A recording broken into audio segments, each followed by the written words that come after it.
Быстро, удобно и безопасно можно получать финансовые услуги у разных поставщиков на одной площадке и в круглосуточном режиме. Это позволяет сделать отдельная платформа, которую представил Банк России Marketplace. Поговорим об этом прямо сейчас подробно вместе с гостем программы интервью в эфире главного телеканала Республики. Сегодня с нами Марат Кашапов, управляющий отделением Национальным банком по Республике Башкортостан Банка России. Марат Данилович, здравствуйте. Здравствуйте. Спасибо, что вы нашли время в вашем плотном графике и пришли к нам в студию рассказать про Marketplace. И также ждем подробностей, для чего это нужно Банку России и какие цели стоят.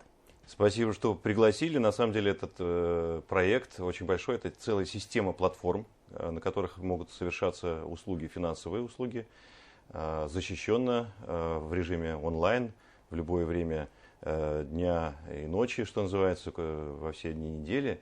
Это система, которая позволяет, с одной стороны, банкам, финансовым компаниям, страховым компаниям размещать продукты, которые они предлагают своим клиентам на этой платформе, а с другой стороны клиентам выбирать из того ассортимента продуктов, который предложен, удобный для них, задав необходимые фильтры, там, например, по сумме, по срокам, и получить услугу нужную от какой-то финансовой компании, независимо от географии ее расположения.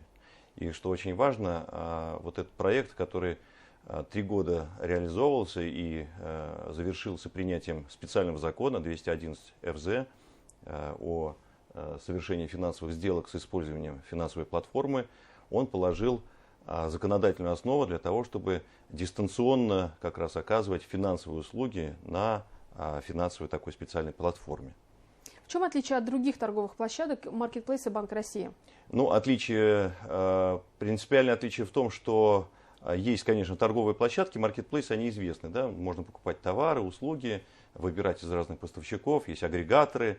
Но здесь, что очень важно, что здесь все в одном. То есть можно и выбрать в витринах, которые предложены финансовыми организациями, нужный продукт, и перейдя потом на финансовую платформу, зарегистрировать эту сделку в специальном регистре финансовых транзакций, который позволяет отразить эту сделку и таким образом, даже если какая-то информация в этой финансовой платформе по какой-то причине технической вдруг исчезнет, всегда есть запись о том, что эта сделка совершена. Это очень высокая, на самом деле, юридическая надежность.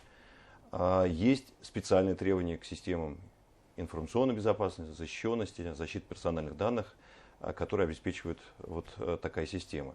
И, что очень важно, идентификация клиента, она происходит с использованием приложения госуслуги, то есть сайта госуслуги. То есть, если вы имеете свой профиль, свои данные, которые имеются на портале госуслуг, то уже не нужно представлять кучу справок, информации для открытия счетов, заключения сделок. Они все там представлены. Ну, то есть такие параметры, как безопасность и качество, они на максимальных отметках на высшем уровне стараются. Конечно. Как люди могут подключиться к этому маркетплейсу и получать финансовые услуги? Вот технически как выглядит эта цепочка? Технически это выглядит так, что вы можете на одном из агрегаторов финансовых услуг, там, где банковские вклады, кредиты, или там договор страхования, например, или какие-то облигации, или паевые инструменты, можете выбрать интересующий вас продукт и по ссылке попасть на соответствующую финансовую платформу. Сейчас их зарегистрировано в системе Marketplace Банка России 3. Это платформа Московской биржи, она называется Финуслуги, есть платформа ВТБ-регистратор и платформа Infinitum. Ожидается, что в ближайшее время появятся еще 2 платформы, Дом РФ и жилищная платформа. Сейчас ассортимент этих услуг небольшой. Пока начали с вкладов, порядка 10 банков предлагают услуги вкладов на этих платформах. И договоры электронного страхования. Электронная ОСАГО имеется в виду, страхование гражданской ответственности по автомобилям. И здесь порядка 15 уже компаний, страховых компаний представлено. То есть сейчас вы имеете возможность, зайдя, например, хотите выбрать не из того перечня банков, которые рядом на соседней улице или где-то в вашем городе расположены, а посмотреть, где вклады поинтереснее, например, на интересующий вас срок. или выбирая ОСАГО, вы посмотрите, какая страховая компания вам предложит подешевле тариф. Вот, соответственно, у вас есть возможность выбрать, независимо от географии, расположения, сидя буквально на диване, что называется, да, в любое время дня и ночи вот, заключить такую сделку. И она точно так же юридически защищена, как и все остальные. По мнению регулятора, какой эффект Marketplace окажет на рынок финансовых услуг? Вы знаете, да, это вот очень важная деталь, что вот этот проект, он призван на самом деле очень радикально изменить картину на рынке финансовых услуг. Почему? Повысить конкуренцию прежде всего. Да? То есть понятно, что сейчас вы привязаны или там зависите в значительной степени от доминирующих банков, от банков или там страховых компаний, или там финансовых компаний, у которых сеть более развита, там, да, физическое присутствие. А когда у вас появляется возможность идти на финансовую платформу, вы не привязаны, то есть любой, даже небольшая компания финансовая, да, банк, они могут точно так же выставить услуги, и вы будете выбирать по тому качеству, которое вас устраивает. То есть изменение картины в конкуренции среди финансовых компаний. А для клиента, естественно, это улучшение ценовых параметров, да, услуг, то есть они будут выбирать. Ну и третье, в целом, этот проект как цифровой проект, как проект, позволяющий дистанционно получать услуги, он меняет картину. То есть сейчас не надо физического присутствия в офисах. А вот какие изменения вы заметили с запуском маркетплейса Банка России? То есть вот изменения среди банковских структур, да, кредитных организаций, финансовых, и плюс еще потребителей?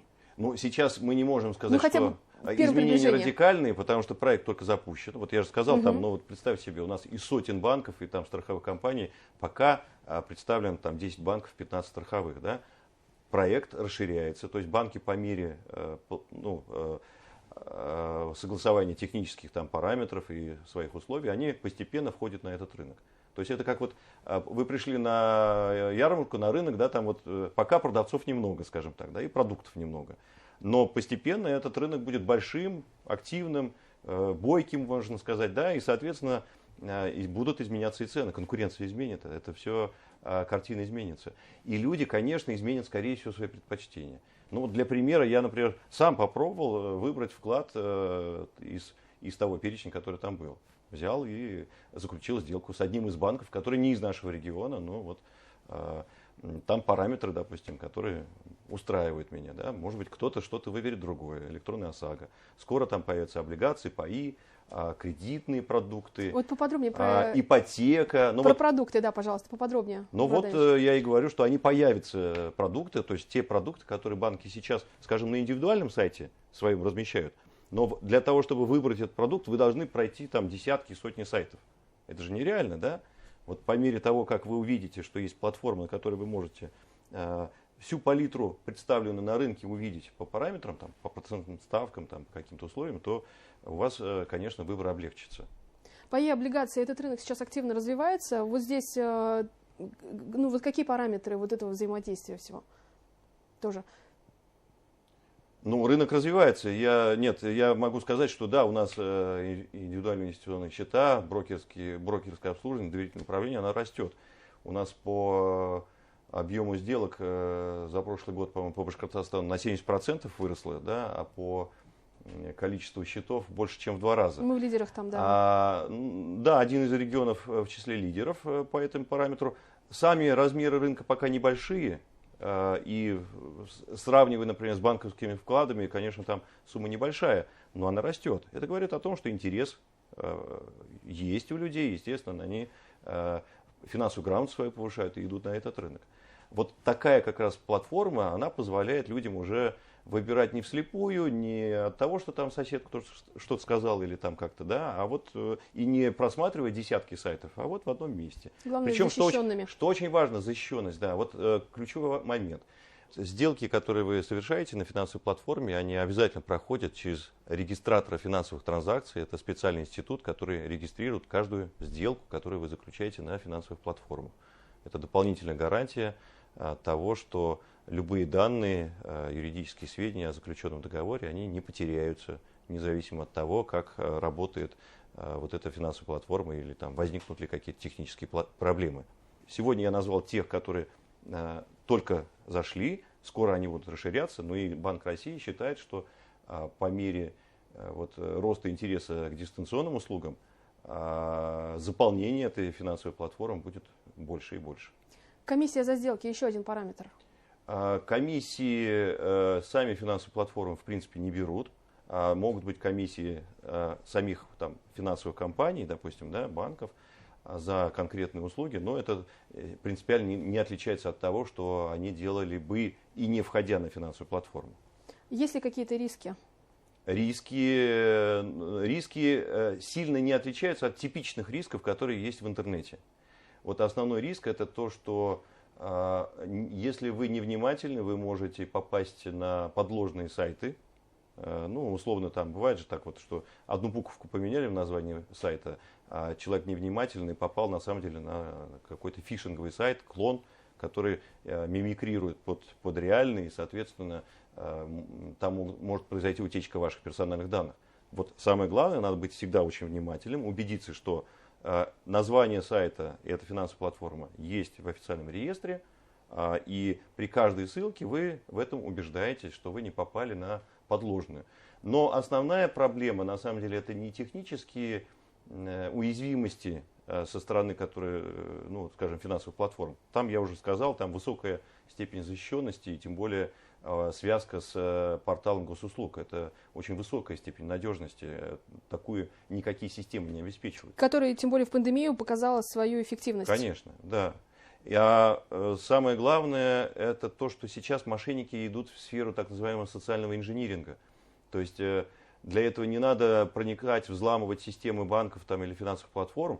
Для этого нужно втереться к вам в доверие, позвонить вам и сказать, что здравствуйте, я там из службы безопасности такого-то банка или такой-то финансовой платформы, вы, наверное, у нас сделку недавно заключили.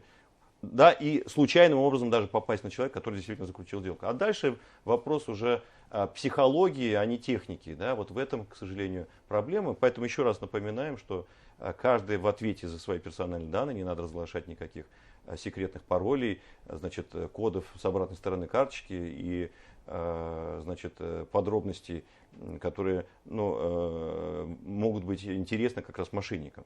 А если вы работаете полностью в защищенных каналах, там такого в принципе невозможно. Ну и деньги любят тишину и бдительность хозяина. Конечно. Спасибо вам большое, Марат Данилович, еще раз за такое подробное интервью. Будем вас ждать еще у нас здесь в студии БСТ. С удовольствием. Сегодня гостем программы «Интервью» был Марат Кашапов, управляющий отделением Национальным банком Республики Башкортостан Банка России. Мы говорили о маркетплейсах регулятора. Что это такое? Это очень интересно. Будем ждать еще новостей. Ну а пока не переключайтесь, оставайтесь вместе с нами. Все самое интересное в нашем эфире.